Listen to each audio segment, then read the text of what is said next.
సినీ నటుడు ఆలీ అటు తిరిగి ఇటు తిరిగి ఎట్టకేలకు వైసీపీలో చేరారు. అయితే ఆయన వైసీపీలో చేరకముందు చేరిన తర్వాత చేసిన వ్యాఖ్యలపై రాజకీయ వర్గాలు ఆశ్చర్యం వ్యక్తం చేస్తున్నాయి. మంత్రి పదవిపై హామీ ఇస్తేనే ఏ పార్టీలోకైనా వెళతానని గతంలో బల్లగుద్ది చెప్పిన ఆలీ వైసీపీలో చేరిన అనంతరం పోటీకి దూరంగా ఉంటానని ప్రకటించడం ఆయన సన్నిహితులను విస్మయానికి గురిచేసింది. ఆలీ ఆశిస్తున్న స్థానాల్లో టీడీపీ అభ్యర్థులు ఇప్పటికే ఖరారు కావడంతో ఆలీ తన తదుపరి ఆప్షన్ గా వైసీపీని ఎంచుకున్నట్లు తెలిసింది.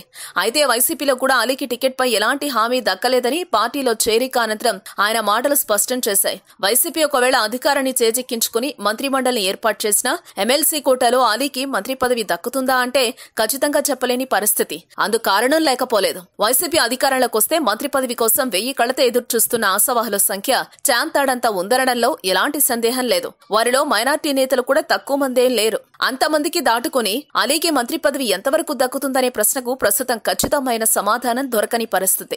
చంద్రబాబు, జగన్, పవన్ తో వరుస భేటీల అనంతరం ఆలీ కొన్ని మీడియా ఛానళ్లకు ఇంటర్వ్యూలు ఇచ్చారు. ఆ సందర్భంలో ఆలీ చేసిన వ్యాఖ్యలను గమనిస్తే ఒకంత ఆశ్చర్యాన్ని కలిగించక మారో. టీడీపీలో కేవలం టికెట్ మాత్రమే ఇస్తాం, మంత్రి పదవి ఇవ్వలేమాలి అని ఆఫర్ చేస్తే ఏం చేస్తారని ఆలీని అడిగిన సందర్భంలో ఆయన చేసిన వ్యాఖ్యలకు, తాజా వైసీపీ నేతగా మారిన ఆలీ చేసిన వ్యాఖ్యలకు ఎక్కడా పొంతం లేదు. అలాంటి ఆఫరేగానొస్తే నమస్కారం పెట్టి బిజీగా ఉన్నానని వెళ్లిపోతానని ఆలీ బదులిచ్చారు. వైసీపీలో చేరాక మాత్రం ప్రచారానికి పరిమితం అవుతానని ప్రకటించడం వెనుక జగన్ నుంచి ఖచ్చితమైన హామీని లభించుండొచ్చనే ఊహాగానాలు వినిపిస్తున్నాయి.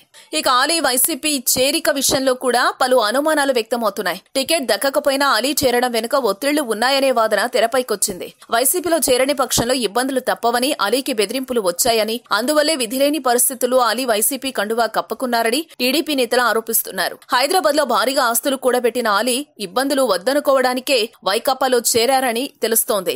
ఏదేమైనా ఆలీ వైసీపీ ఎంట్రీ రాజకీయ వర్గాల్లో ఇప్పుడు హాట్ టాపిక్ గా మారింది. వార్తావాణి న్యూస్ ఛానల్ ఎప్పటికప్పుడు రాజకీయ, సినీ విశేషాలు, స్పోర్ట్స్ మరియు సాంకేతిక పరమైన మరెన్నో విషయాలను మన ముందుకు తెస్తుంది. మరింత సమాచారం కొరకు వార్తావాణి న్యూస్ ఛానల్ ని సబ్స్క్రైబ్ చేయండి.